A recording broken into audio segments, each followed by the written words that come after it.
Now you can hear me? Yes, sir. Very well. Very well. We had this class long ago. Now today I'm going to start a new lesson on Paticca Samuppada. Paticca Samuppada, I think most of you have heard the name. Is there anybody who has not heard Paticca Samuppada? You have not heard. You don't have. Its English translation is dependent origination. Dependent origination. It's a very big subject, and I don't know how long we will take to complete it, but today I want to start. Even though it is a very big subject, if you don't start one day, at one point, we will never start it. And so I thought of starting from this. You have the handout. This stanza you find doesn't say anything about Paticca Samuppada, but I can bring out the material in this stanza related to dependent origination.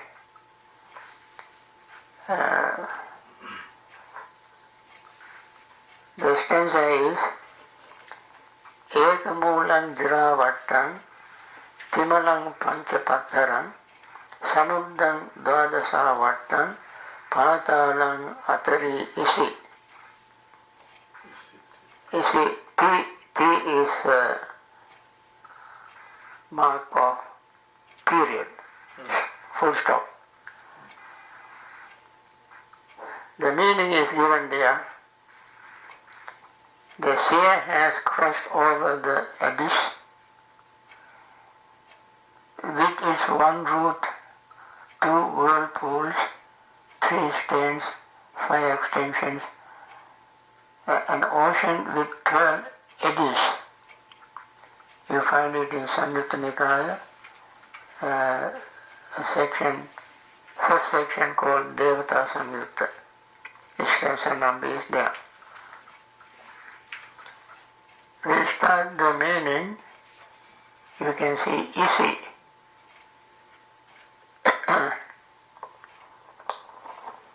Isi. Oh. I tried without this. Okay. So. I don't know. Can you guys hear Bhante without the? Can you hear me without this? Because this itself is troublesome to me. Okay. Don't use it. Yeah. You can turn it off and put something. It is an impediment rather than help. Okay. Isi is the seer, a sage. Sanskrit word is rishi. Pali word is isi.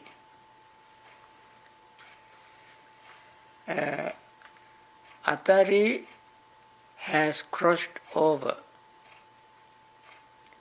Patalang, a bottomless abyss, which is one root. One root you can see, Ekamulang, the beginning of the stanza. Dira Vattang, Dvi is 2, Avattang, whirlpools, R is added in when these two words are combined together. R is added. There is a Pali grammatical rule. Then Ti Moolang. Ti means 3. Moola means root. Moola. Mul in Sinhalese. Pancha 5. Patharang extensions, paturunu in Sinhalese. Samuddang, ocean. Dva dasavattang, dva dasa avattang. Dva dasa means 12. Dva means 2, dasa means 10, 10 plus 2, 12, dva dasa avattang. Avatti is also whirlpool. So, sage or seer cross over the abyss with its one root, 2 whirlpools, 3 stains, 5 extensions, and an ocean with 12 eddies. Now, let me try to start the explanation from number 7, from the bottom. You can see the stanza. The stanza is arranged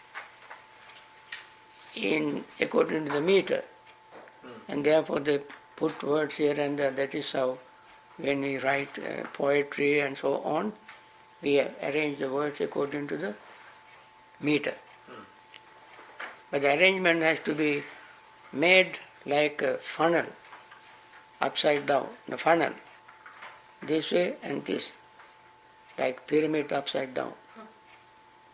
Or a cone. Eh? Cone upside down. Cone upside down.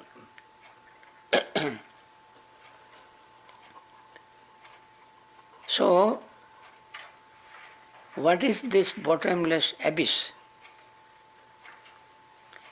Patala. This is commonly used in Sri Lanka. Patala Kattiya. The Patala means bottomless abyss. Is it like Apaya, Bhante? Yes, very much like Apaya. Or the hell? Yes. People normally use this word not with full understanding.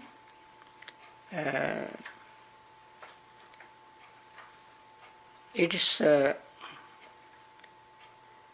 they make statements about something that is non-existent and unreal.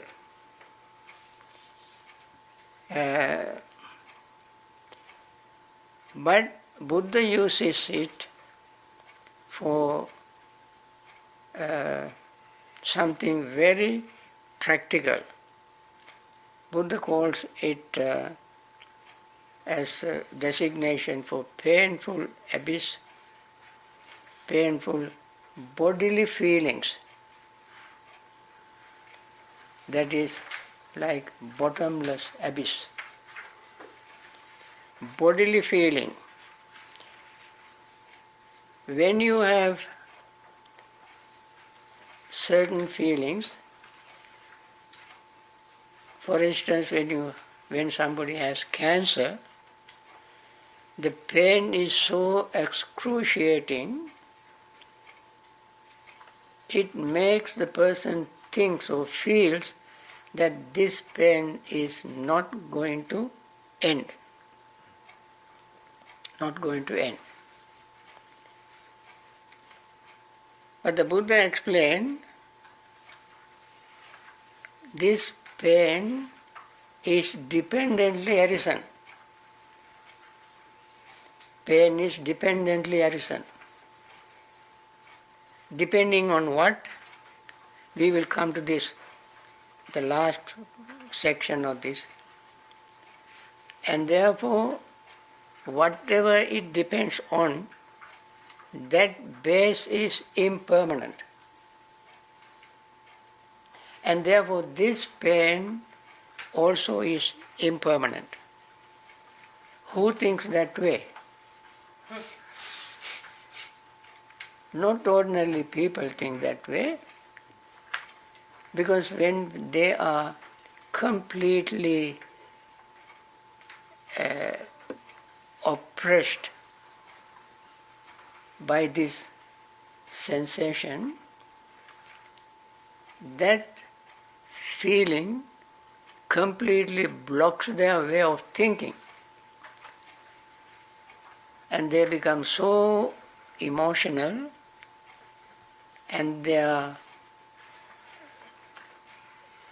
reasoning or looking at it from realistic way will be totally blocked. And for them, that feeling appears to be endless. So Buddha call it bodily feeling, bodily painful feeling is sorrow, grief, lamentation, pain and despair. And therefore they feel that it is endless.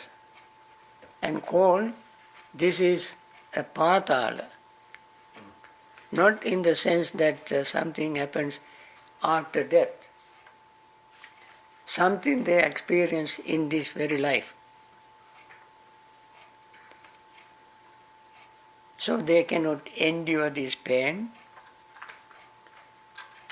and therefore they feel that it is bottomless.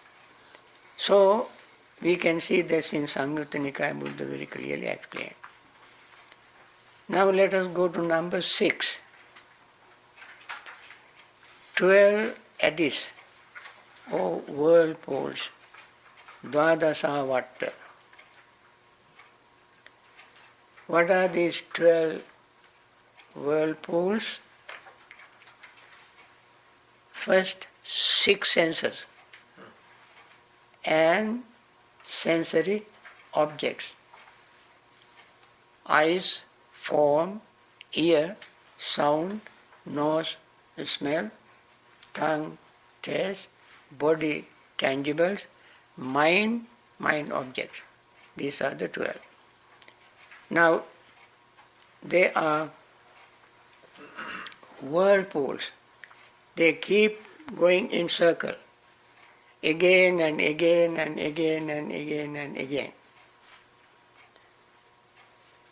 We see objects, countless objects we have seen, but not satisfied. We want to see more. We go to see this waterfall, that river, this animal, that forest, this movie, those people, this and that and this and that. All our life we keep seeing things. Keep going in circle. Seeing.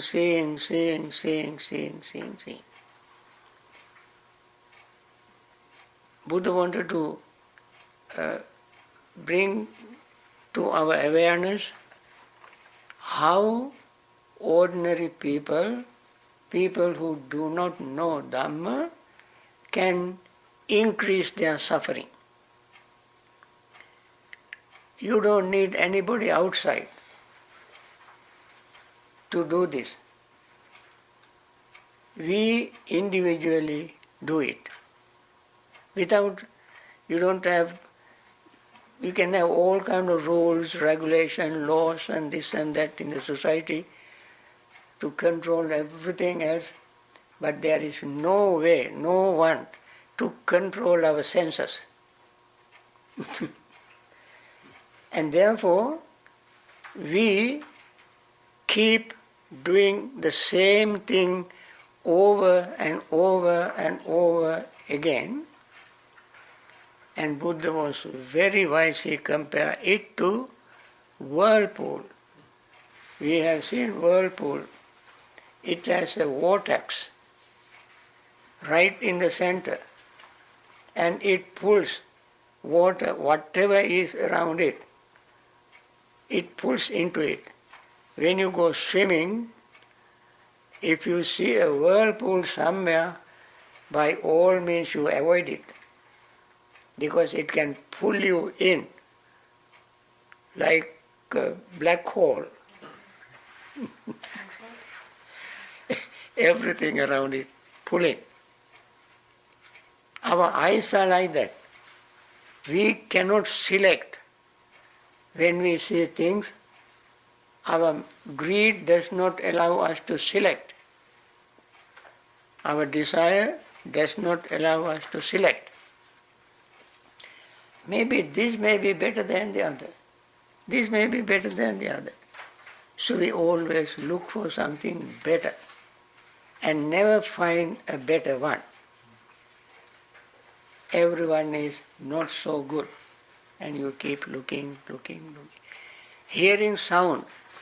Just imagine the seeing is so endless. And our eyes pulls to that direction. Sound, we hear sounds. Hearing this lecture, this song, that song, this talk, that talk. Just imagine in the world there are so many things for us to hear. Always new album comes to market. And we are so curious, we want to listen to it. New singer comes to market. We want to listen to that person's singing, and so forth. Concert. So many things are there to entertain our ears. In the whirlpool of hearing, we are dragged to this direction and that direction. And then our smell. I don't have to list all things in detail. We can see the smell. Taste. Smell may not be that much, tempting, but the taste. We like to eat this food, this drink, that drink, and so forth and so on. We don't have to learn it from a book, from a teacher, from the tradition. All we need the desire for taste. We keep going, tasting. Maybe out of curiosity, we go for looking for new taste. That is another series of whirlpools. The touch, this seed, this place, this person, that person, this cushion, that cushion, and so forth and so on. Touch. And the worst is the thought. Thinking. No end to thinking. Because we are thinking beings. And there are all countless things to think. And therefore Buddha called it the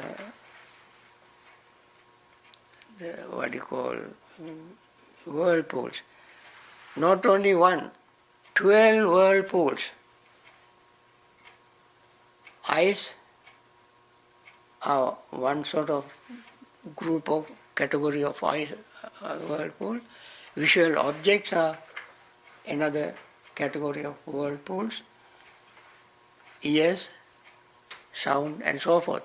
Each of them Buddha categorized as whirlpool. Then, next is very good. That is samudra. Samudra means ocean. I think this ocean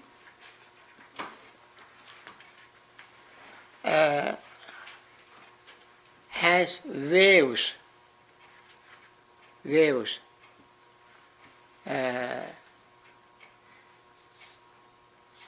Number 5, samuddang. Samuddang atari isi. Samudra is ocean. Ocean has waves. I think if we hear, we cannot see the waves of our sight, but we can notice the waves of our sound. There are sound waves.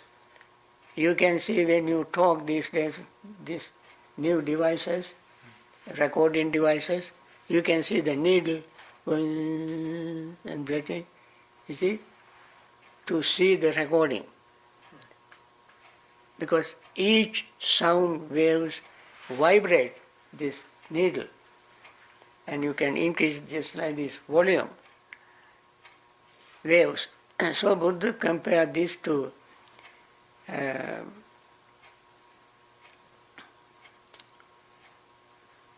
waves which has dangerous animals, sharks, demons, waves, and whirlpools, and so forth. Now, this ocean, ice, yes, nose, and so forth are oceans. We don't see only the good things. We see sharks. We see snakes.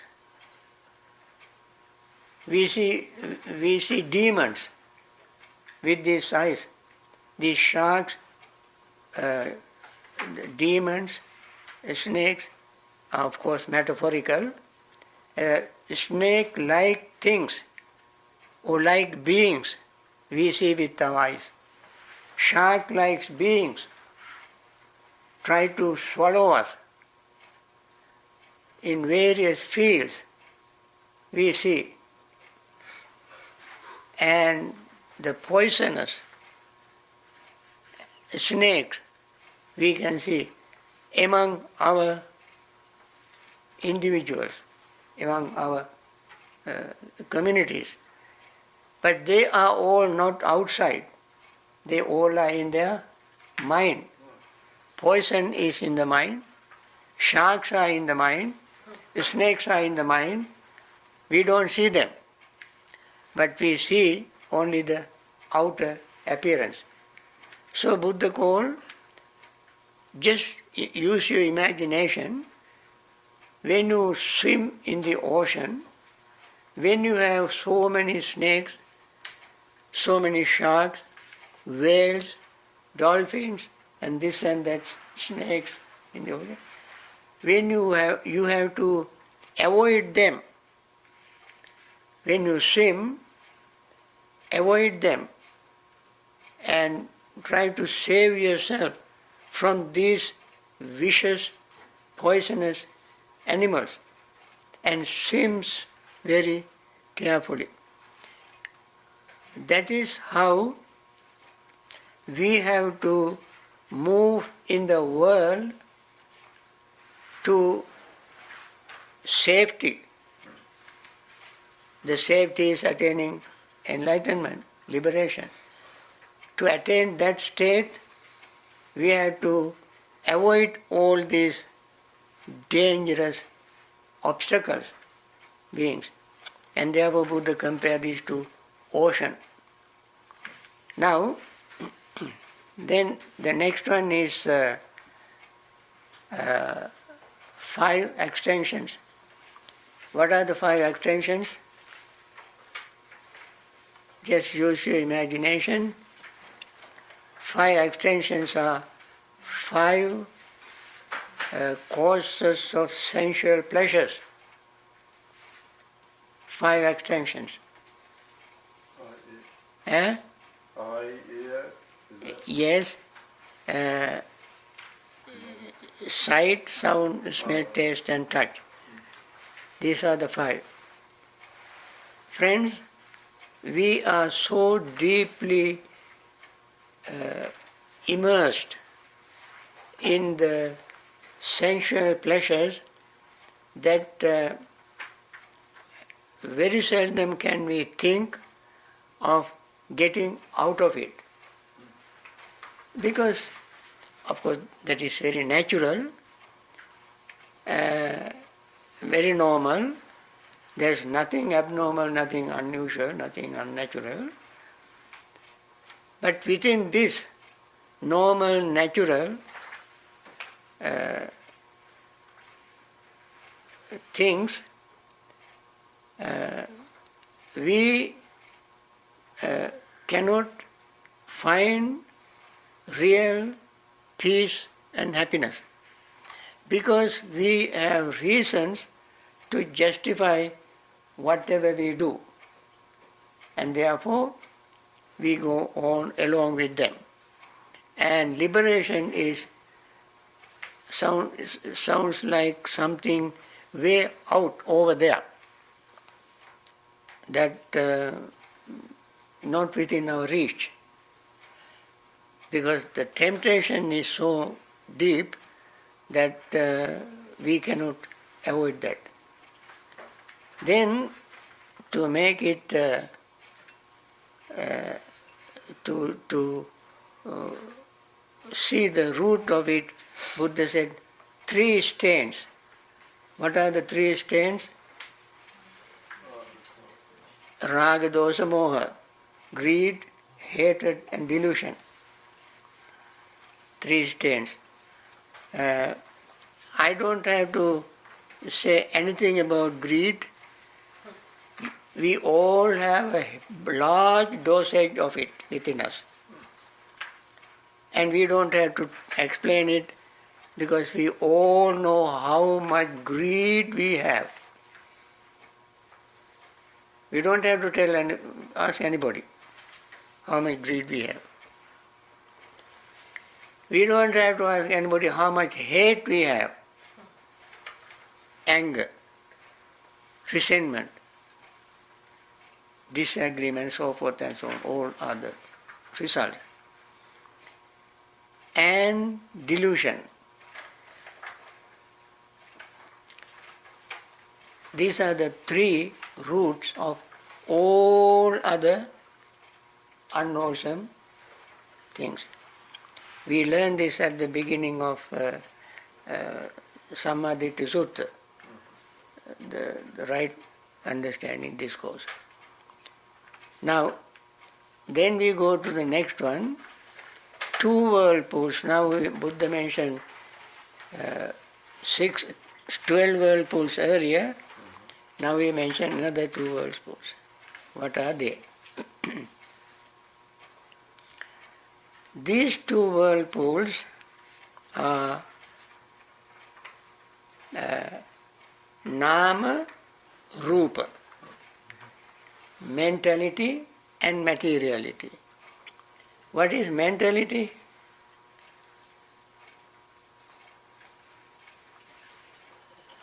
Anybody? It's the thought processes, labeling, perceptions. Vedana, perception, sankhara, vijnana. Say it again. Vedana, sanya, sankhara, and vijnana. You missed 2. You? Passa vedana sanya sankhara vijnana. No. Both of you are correct. Very close. Very close. Something missing. Phassa, Vedana, Sanya, Chetana, Manasikara and consciousness. There are 6. But consciousness is not listed in mentality. Only 5 are listed. What are they?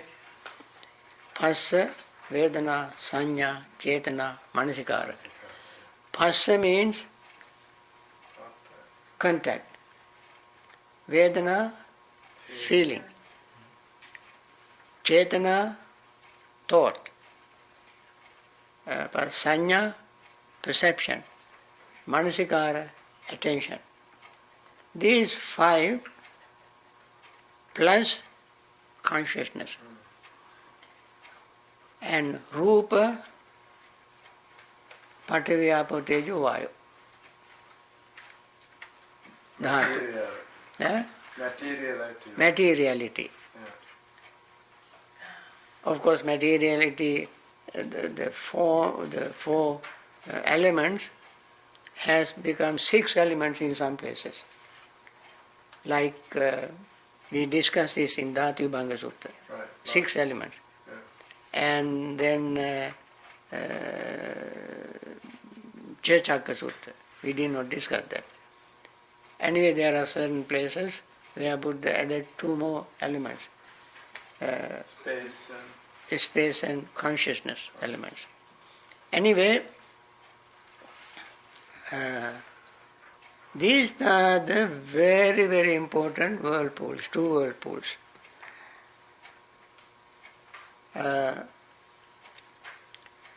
Mentality, the word mentality is used only to know something.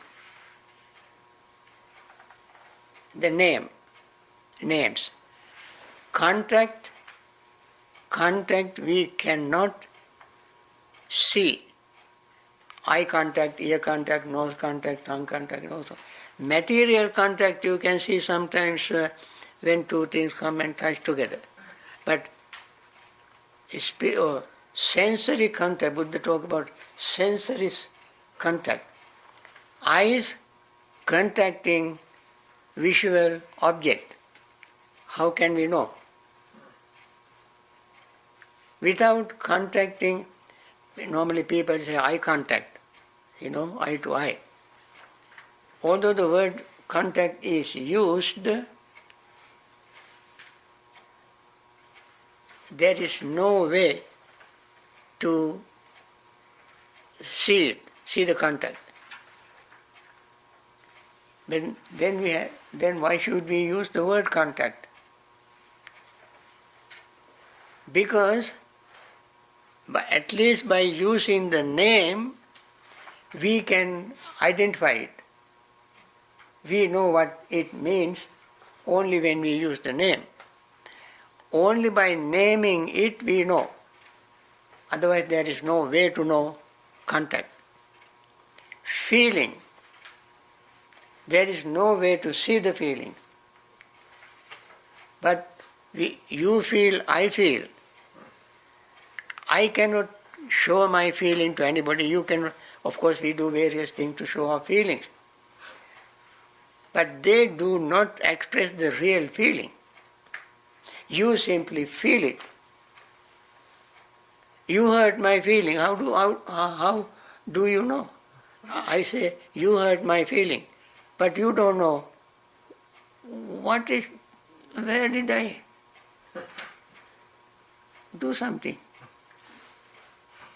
You don't know my feeling. But only through naming I can bring your awareness that you have done something to hurt me. I say, you hurt me. You don't know how deep I am hurt. Only by naming, we in the society, in the communication system, we know when you say that so and so is hurt, then we can think, oh, I disturb his emotion or something. You know, but otherwise there is no way to know. Only by naming. And therefore these 5 are called names or naming factors, mentality. And the materiality also we don't know without using the name. We say earth. What is earth? we are standing on it, we build things on it, we, walk on it. But earth is not that. Although earth is there, but the mind cannot know what it is, except through the characteristic of earth. What is the characteristic of earth? Hardness or softness. And the hardness and softness also are names. So we say, through these names we know that which is hard is called earth element. Even though this whole earth we cannot take into our mind to understand the earth. But the hardness, we use the word hardness because we have experienced hardness, and through that experience we can know what hardness is. So we say earth is characterized by the hardness. Water is characterized by flowing, holding things together. Now, this table, for instance, it has water in it. If not, this will be broken into these pieces and dry and shatter into pieces when its water element is completely gone. And therefore, from this characteristics, we know that there is water. And so forth. Mentality and materiality, on the one hand, so closely related. To understand mentality, we have to use the name. To understand materiality, we have to use the name. And therefore, in Maha-nidana Sutta, I don't know whether we discuss it, we can discuss it one day. We discuss it? No. It is in Digha, we can discuss one day. Because of the characteristics, symbols, designations, names, we express. What we express? Mentality and materiality. Through the names, characteristics, designations, language, we express only mentality and materiality.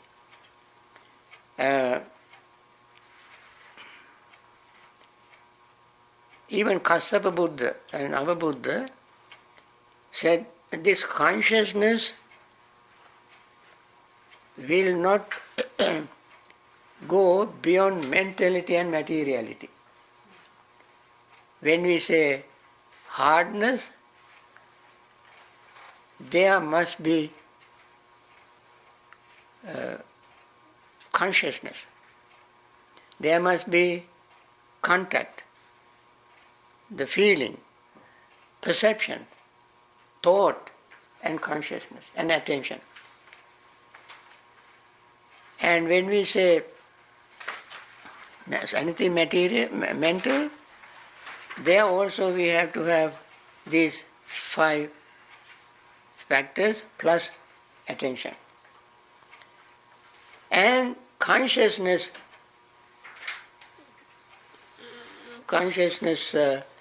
what you call, moves back and forth between these two, swing between these two. Beyond mentality and materiality, consciousness cannot exist. You think of anything in the world, anything, consciousness is there. Without consciousness, and can you think of anything without mentality or materiality? We cannot think of anything. Even say space.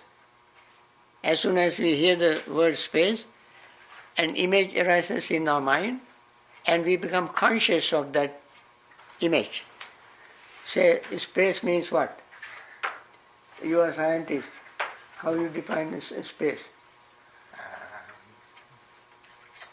Okay, let me give my simple, I don't want to get into, he's expert, but I don't want to get into expert scientific explanation because none of us can understand. Let me say in very simple, naive, mundane example. Now here we have objects, people, tables, chairs, and so forth and so on. In between these, there is a space, right? Okay. That is called akasa. You look up, astronomers, astrophysicists say like you, there are galaxies, stars, moons, suns, this and that. But in between, space. So, as soon as you hear the word space, you are aware of it. Your consciousness arises. And you hear the word,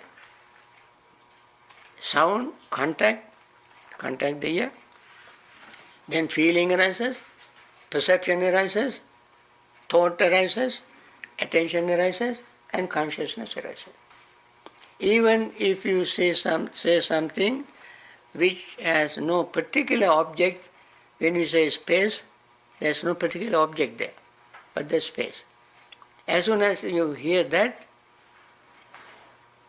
phassa, vedana, sanya, chetana, manasikara, sanya, vijnana arises. These 6 arises. And therefore, the 5 arises and consciousness moves back and forth. We have to be conscious to know anything we come to know. Consciousness. And therefore, Buddha said, Kassapa Buddha said, consciousness cannot go beyond mentality and materiality. You see? And it keeps coming back. Pachyudavattati. Pachyudavattati kopikve viññānaṁ nama rupam naparam gacchati. Pachyudavattati means return. Consciousness keeps returning to the same, pendulum. Or, just like a pendulum going back and forth, back and forth, back and forth. Like seesaw. Back and forth, back and forth. It never goes beyond that.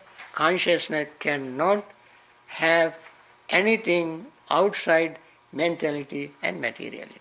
Bhante, Yeah. in that case, what did the Buddha mean when he said the sphere where consciousness ceases should be known? Consciousness ceases. The sphere where consciousness ceases should be known. Seer consciousness. The Buddha told in one sutta, he said to the bhikkhus, the sphere, S-P-H-E-R-E, Sphere. of the sphere where consciousness ceases should be known. That's the Nibbana, I guess. Consciousness ceases to be known. That place where consciousness ceases should Right. be known. Right. But what is it known by if consciousness has ceased? Right. That means anidasana viññāna. Anidasana viññāna. Anidasana viññāna means, viññāna means consciousness. When the consciousness does not have any conditions in it, that's called visankhara gatan cittam, visankhara. Sankhara, visankhara. When one attains full enlightenment, that individual's consciousness does not have any condition which can lead to rebirth, or lead to greed, lead to delusion. Because it is 100% pure and clean, no conditions. It is called visankhara or anidassana vijnana. Anidassana means you cannot, nobody can see that. You remember a very famous story of what do you call this? I don't know, a Brahmin who was able to tell the rebirth of a person after his death. He was very famous, I don't remember his name. So Buddha acknowledged it. Yes, it is true that you can say this, but I bring you 4 skulls. And this Brahmin came, and Buddha asked,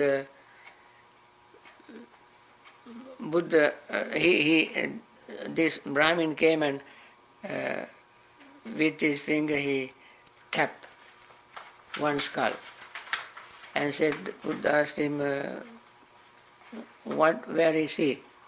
He is born in heaven. He tapped another one. He was born in hell. Tapped another one. He was born in Brahma realm or something.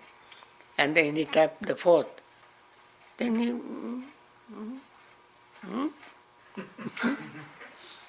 couldn't say anything. Then Buddha asked, what's the matter? I cannot see anything. I couldn't find the place where he was born. Then Buddha said, right, because he is not born. He is not born. If he is not born, how can you find a place where he was born? That is an arahant.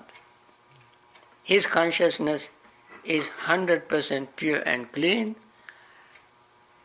no conditions, visankhara, anidassana, and therefore anidassana means you cannot see or show. So he read that. So that means the consciousness is 100% pure and clean. You have attained Nibbana. And that is what we are trying to do through our practice. We want to clean our consciousness, remove all the possibilities of taking rebirth again. So, before that, this consciousness moves back and forth between mentality and materiality. No matter where we are born, the mentality and materiality are there, consciousness is there. So, then we come to the last one root. Now, eka moolam. Now all this, the what you call oceans, abyss, 5 extension, 3 roots, and all this boil down to one root. And what is that root? Avijja. Avijja. Ignorance. Okay. But not in this sutta. I knew that you all will say either avidya or what else? Tanha. In Dhammacakkappavattana Sutta, Tanha is the root. In Paticcasamuppada, avidya. Dhammacakkappavattana Sutta ends, Tassāyeva Tanhāya asesa virāga nirodho chāgo patinissaggo mutti anālayo. Tassāyeva Tanhāya asesa virāga nirodho. That very same cravings, cessation, destruction without remainder, cessation is Nibbana, is the end of suffering. Tassāyeva Tanhāya asesa virāga nirodho chāgo patinisago mutti anālayo. is the end of dukkha, suffering. Paticca says, avijjāyatve vases viraga nirodha, sankhara nirodha, vijñāna nirodha, and so forth. The total cessation of ignorance ceases everything and attains Nibbana. Now, in this discourse, these are the seven,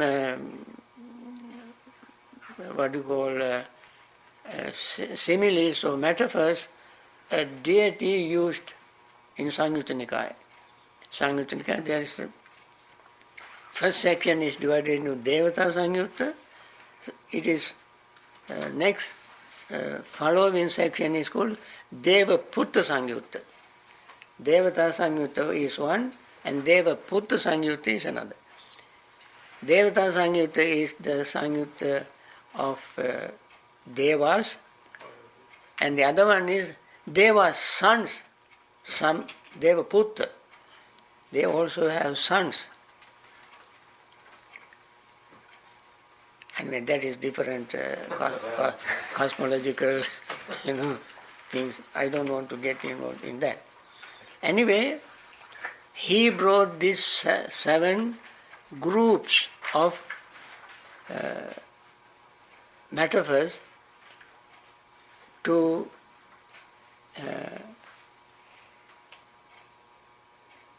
the Buddha and say a sage is a seer, cross over all these whirlpools, snakes, sharks, oceans, abyss and so forth.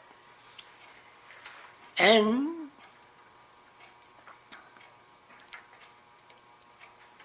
Ekamula, he did not say greed, tanha or ignorance. But Ekamula, there is a discourse in Samyutta Nikaya, Passa Mulaka Sutta. You can see, I don't know whether they have mentioned it. Passa Mulaka Sutta. Rooted in one. Mula means one. Passa Mulaka. Passa means contact.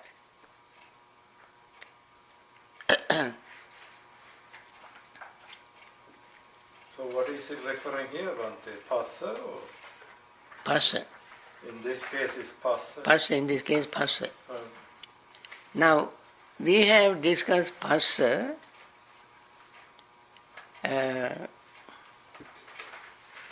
in our earlier discussions. Yeah. Now, when passa also we discussed as the food, one of the four foods, passahara, manosanchetana, vijñāna, kabalinkara, four kinds of food.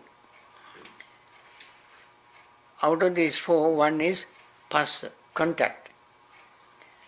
Now, when contact arises, that is a very, very important thing. Immediately what happens? Feeling, Vedana arises. When you walk, you bump into a rock. You see, you hit your foot. The very first thing is, as soon as you hit, you feel. Feel pain. When pain arises, hatred can arise. Right? Anger can arise. When if you touch something and it is very soft and gentle, what arises? Desire can arise. When you touch something, if it is neither painful nor pleasant, it is just something. What is that? Neutral. Neutral feeling. Now, when pleasant feeling arises, underlying tendency is what? Desire. Unpleasant feeling arises, underlying tendency is anger. When neutral feeling arises, underlying tendency is confusion. How can that be confusion? What is the confusion there? When neutral feeling arises, how can confusion arise along with that?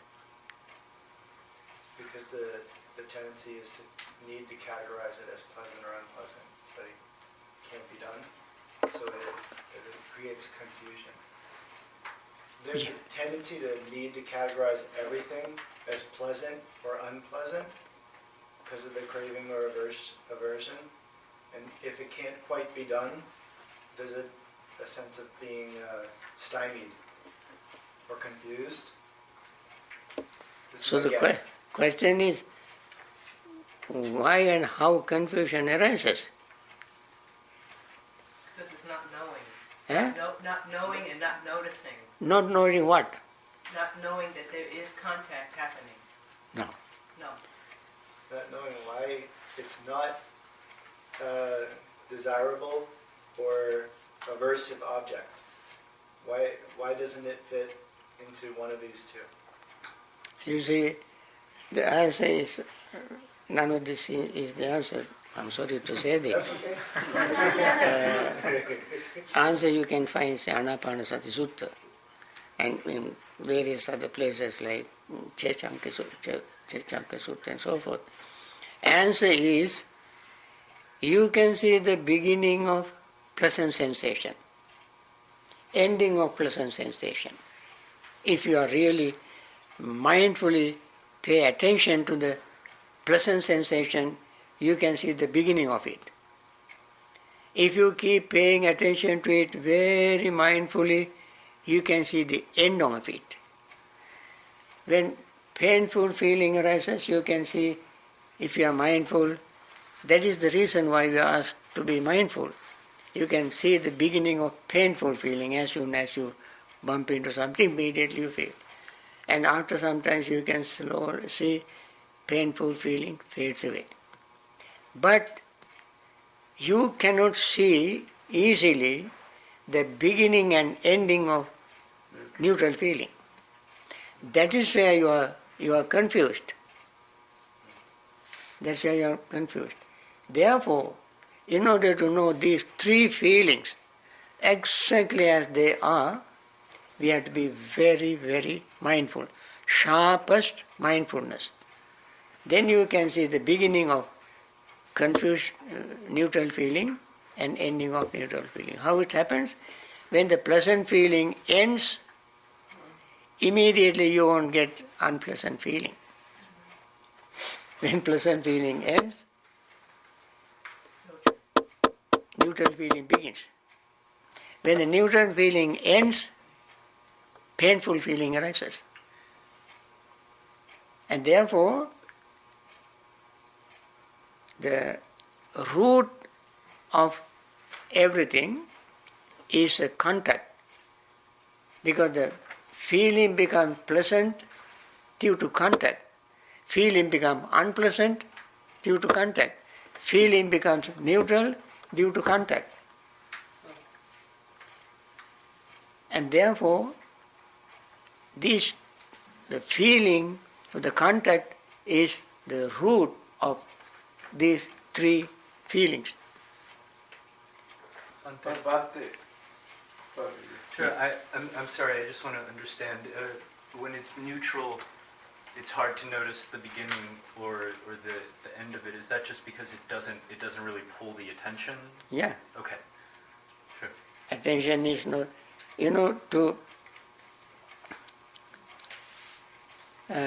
there is another place, Buddha said, in Anguttara Nikaya, Manasikara Sambhava Sabbhe Dhamma. Manasikara Sambhava Sabbhe Dhamma. Sambhava means arise. Only when you pay attention, you will notice that particular state. Dhamma is manasikara sambhava sabbe dhamma. Dhamma means mind objects. Only when you pay attention, that particular mind objects you can notice. If that is why some people cannot learn, because of attention deficiency.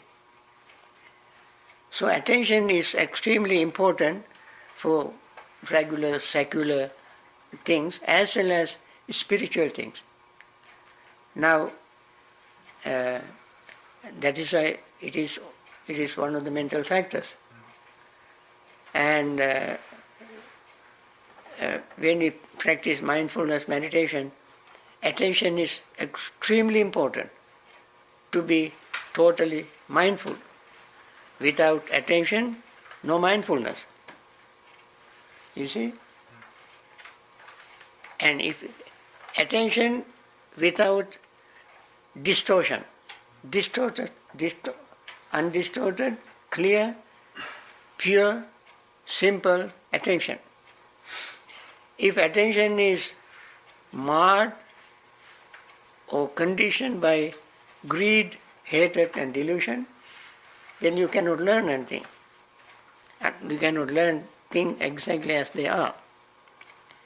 So, when you have contact, attention must be there.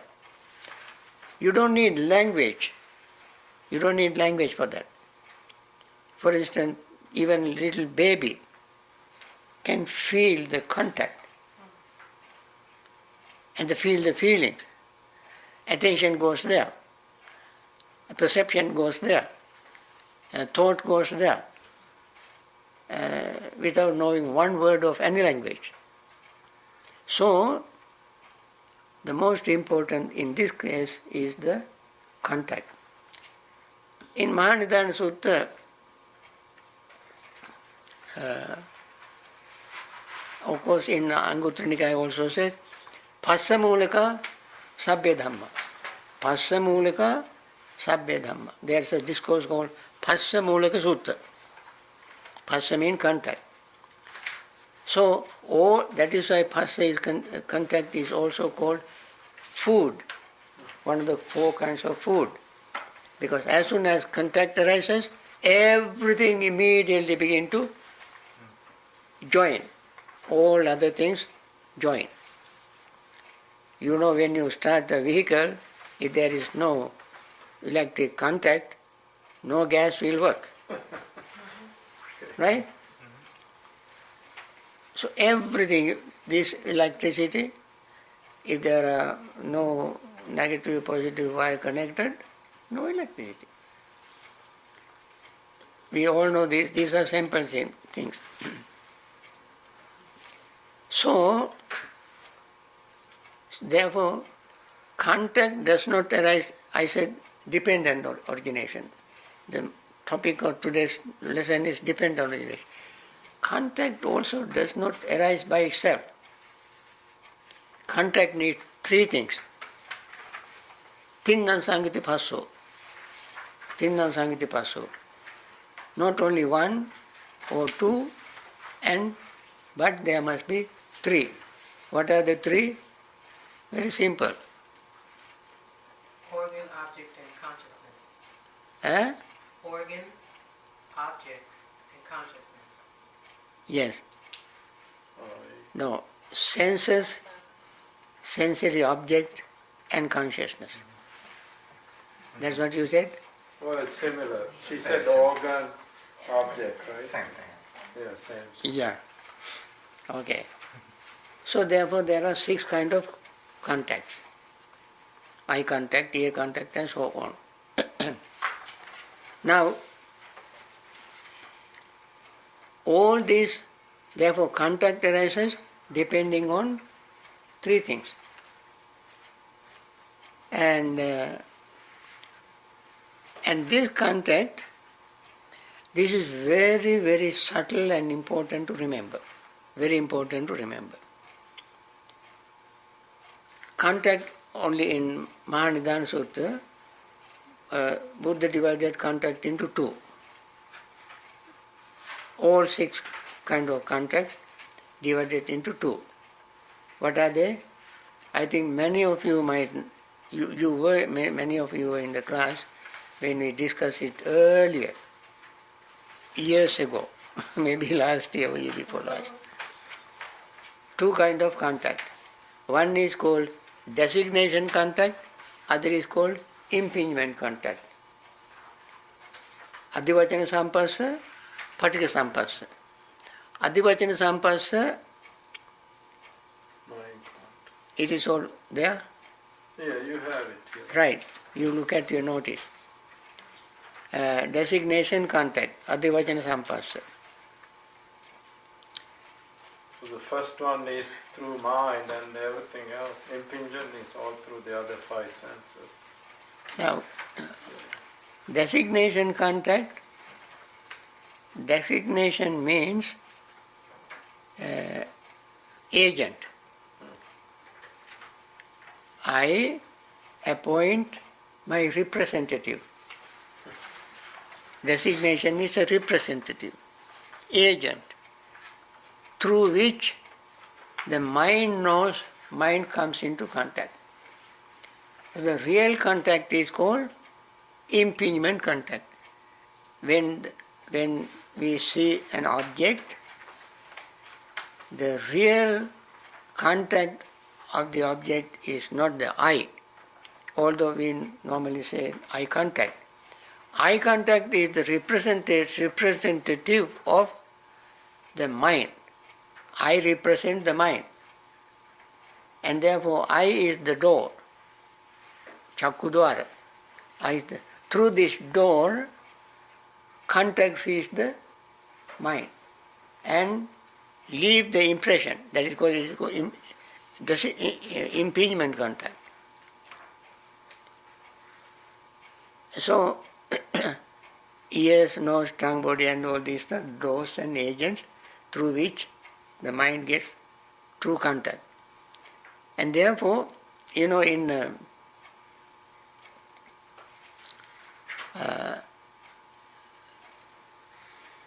when we meditate, all our senses are totally, temporarily we shut down. Turn off the switch of all these doors, lock them. But the mind is open. And the mind has contact. And this mental contact is far more dangerous than eyes, ears, nose, tongue, body contact. Why? Even without a particular sight, smell, taste, touch and taste, the mind contact. We are here, I can contact England, London Buddhist Vihara, right now, while talking. What is the agent? What is the means? Means is the eye and mind and mind contact. That mental contact is called impingement contact. Other sensory contacts, other five senses, or even the mind, is called designation contact. I think if you understand... You said the opposite one. Mind contact is designation? No. See? Impingement contact, paticcasamupassa, is contact occurring through the five physical senses, sense faculties, eye and so forth. Through them, impingement contact arises and it ends in the mind. Are the notes wrong, Bhante, or notes correct? No, see the notes. Maybe Designation. it's the same thing. You see, designation contact is synonymous with mind contact. Yeah, okay, it's fine. Mind contact through the senses. So Buddha has said, if those qualities, traits, signs and indicators through which there is a description of the material body were all absent, would impingement contact be discerned in the mind, in the mental body? So mental impingement contact is in the mental body. Oh, I see.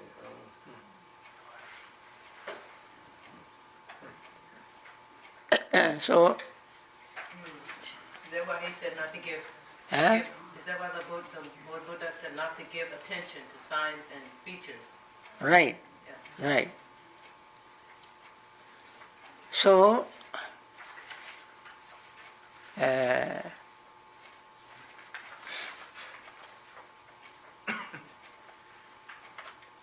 so you can see the Buddha's argument here.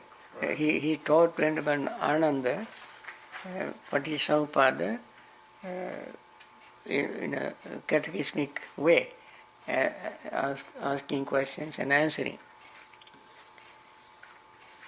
Then I mentioned ayatana attainment. You can see the when we attain the formless attainment, they are called ayatana attainment. They are not called jhanas. Jhanas are only 4.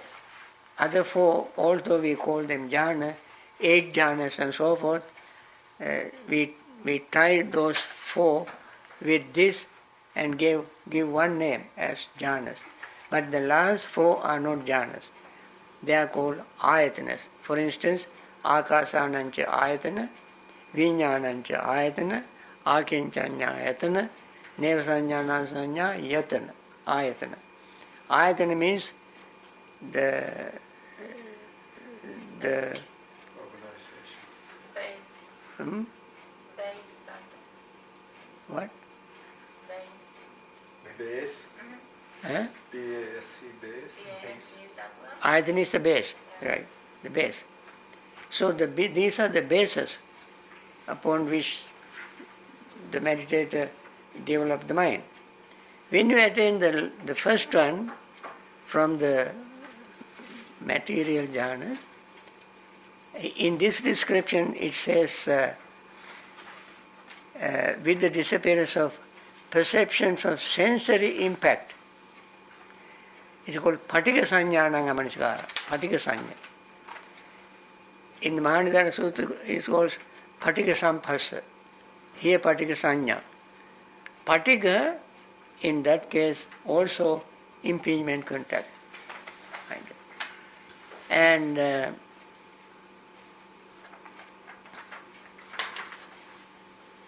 in the Sanya Vediti Nirodha, you can see that in the note.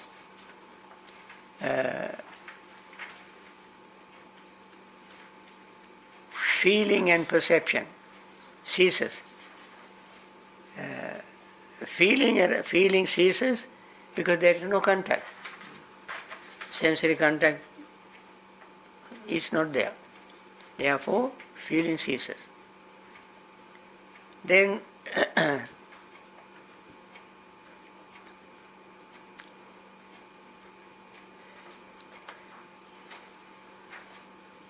I mentioned the Phassa Samudaya Sabbhe Dhamma earlier. Nama Rupa I mentioned already.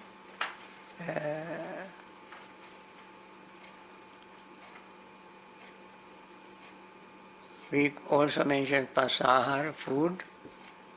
Now, last thing I want to mention today is Puttha Sloka Dhamme in Bhante, I have a question.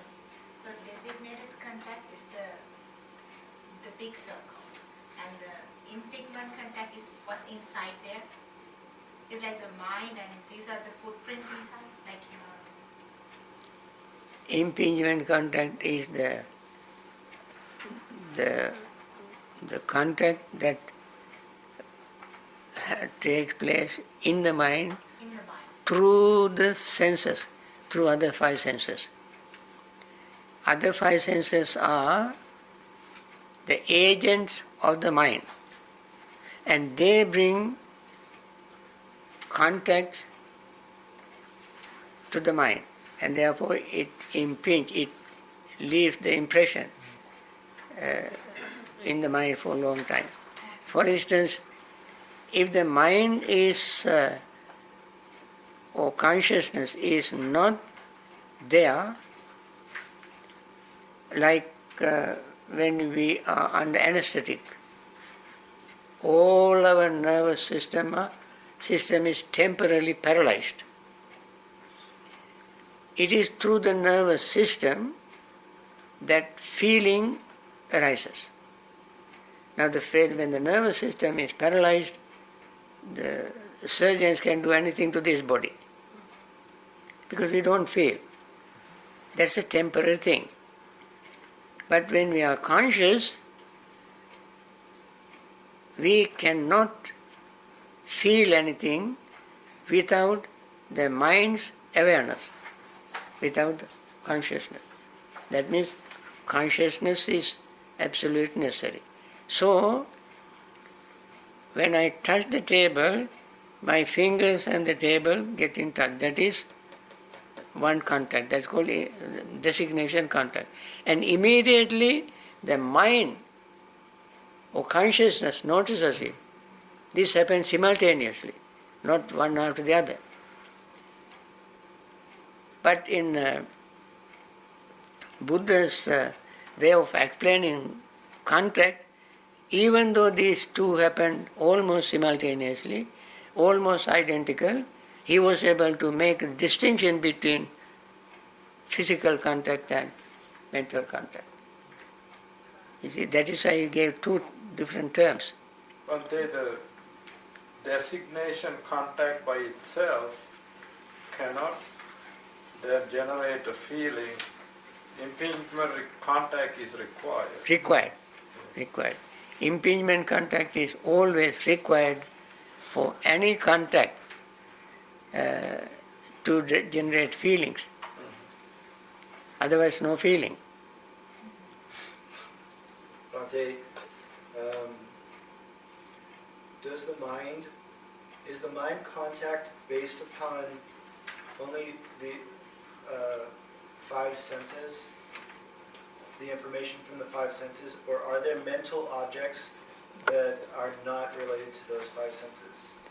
Now, mental objects also can have mental objects. So mind has designation contact as well as impingement contact. Yeah. So all these six senses have six designation contacts, and they all bring impingement or impression into the mind. And then it all have only one impingement or impression. Did that answer your question? It's helpful, but I still have confusion because I have, in my understanding up until this moment, that there were six senses. So I personally feel I know seeing, I know sights, sounds, smells, tastes, and body impressions. And I thought the mind knew a different type of object. But now I'm thinking if these sensory organs have contact and then the mind knows them as its objects, it seems like there are these five senses plus the mind's ability to know five mental objects of the senses. So it seems, my confusion is, I thought the mind knew a different type of object. But it seems like the mind, as I'm understanding it now, is just knowing the sense objects as they impinge. Mind is a very interesting question. Mind not only gets information from other five senses, mind gets information from itself, plus it has a special ability to retain the contact as a relatively permanent, long-lasting impression. Others, they leave. Their feeling, their contact disappears, but the mind retains it longer time. Even if you taste certain food, the taste will disappear immediately, and when you have the next bite, first taste is gone. And that food, taste of that food is gone when you eat another meal. But the mind remembers. So mind has this special ability to retain the impression that it got from our other senses, like tongue, nose, and so forth. Therefore, mind has a special ability. Yes, Lee? Is that phenomena? Yeah. Okay, that's called phenomena or memories. We call phenomenon. Okay. Phenomena. Now, that leads to another area. Phenomena means Dhamma. Dhamma. You see, in Satipatthana Sutta we say, Jara Dhammanam Bhikke Sattanam Evang Ichcha Upa. Jara Dhamma. Jara Dhamma means aging nature. Jara Dhamma means nature. Now, this nature becomes a mind object, not eye object, nose object, and so forth. Therefore, the mind has a special ability to identify that which other senses cannot find. Now, this nature is a mind object. We say that is his nature, so and so's nature. What is that nature? No eye can see that nature, you cannot hear that nature, but the mind knows that is his nature. Observing certain behavior patterns, the mind concludes, yeah, that is his nature. And even society agrees that. But only the mind knows that nature. This is a, so I'm sorry, go ahead. You go ahead. Now, Bhante, I was curious to, if you could say a little bit more about why the mind contact is dangerous. You said that that's the most dangerous Yeah. contact. What do you mean? And can you say a little bit more about that? Mind contact is dangerous because mind is the one, that force, that power, that proliferate. Like there are two kinds of proliferation. Physical proliferation and mental proliferation.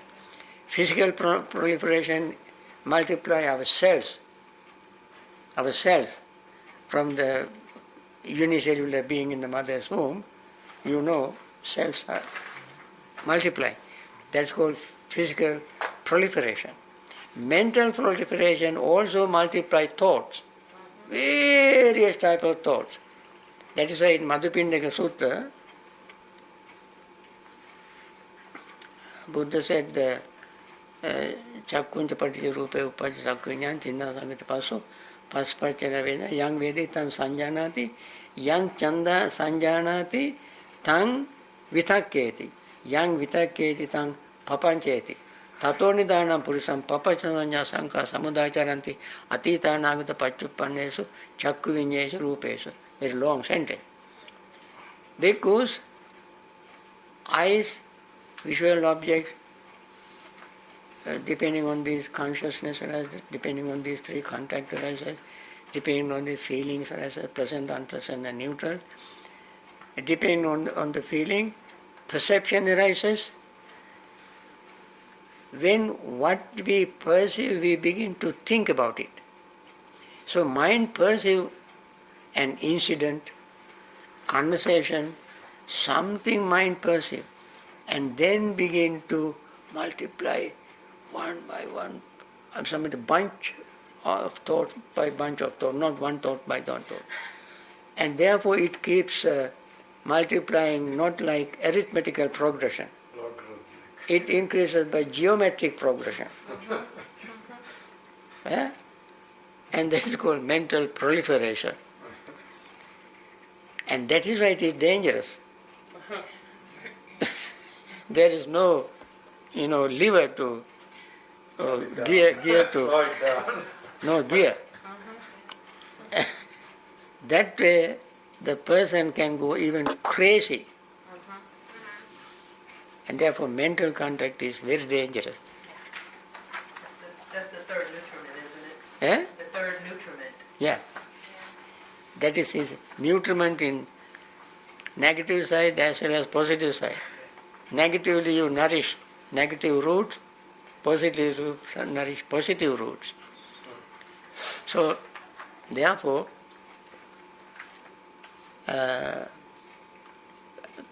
Mangala Sutta says, Puttasa loka dhamme chittang yasana kampati. Last stanza.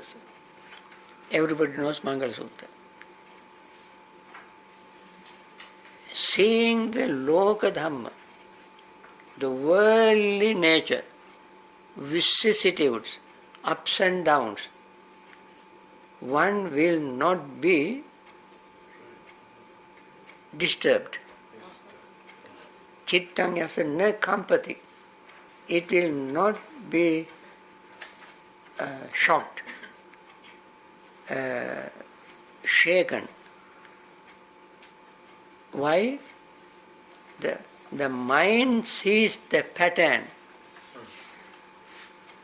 worldly nature of gain and nature of loss. Gain, when ordinary people who don't know this, when they gain, they are so jubilant, so happy. When they lose, unhappy, sad.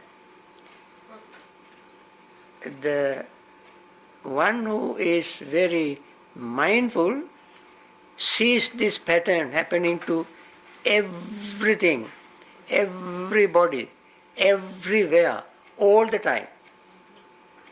Therefore, time, place, individual, situation, all go through the same pattern. This is a large scope.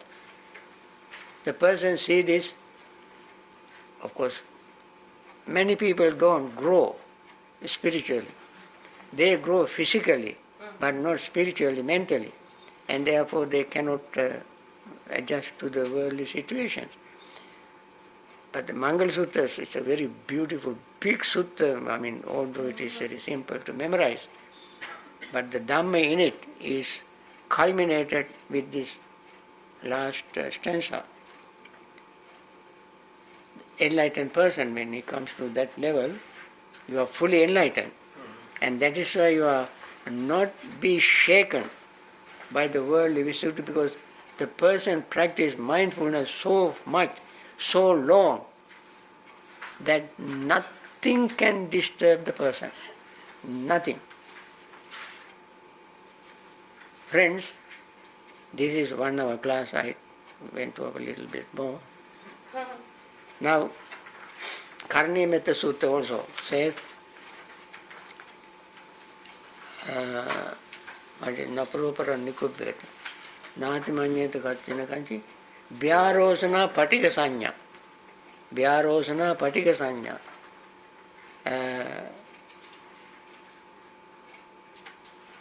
Neither from anger nor enmity should one wish harm to others. Neither from anger nor ill will. Now, anger and ill will is patigha. Patigha, it becomes patigha by building up anger over a long period of time. It is just like collecting steam in the steam engine. When you have a railway with a steam engine, And then it blows up. It blows up then. It blows up. So occasionally when the driver stops the train at the train station, he releases this steam. We can hear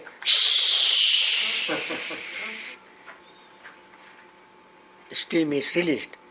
otherwise it flows. So like that, anger builds up, builds up, builds up, builds up, builds up for long periods of time. Therefore it is called patigha. It is called asava. Asava means that which brewed for long period of time, like we brewing tea or coffee. Keep brewing, brewing, brewing, brewing, brewing, and then it remains sometimes like a spark, under ash. So, I think this may be enough for today. And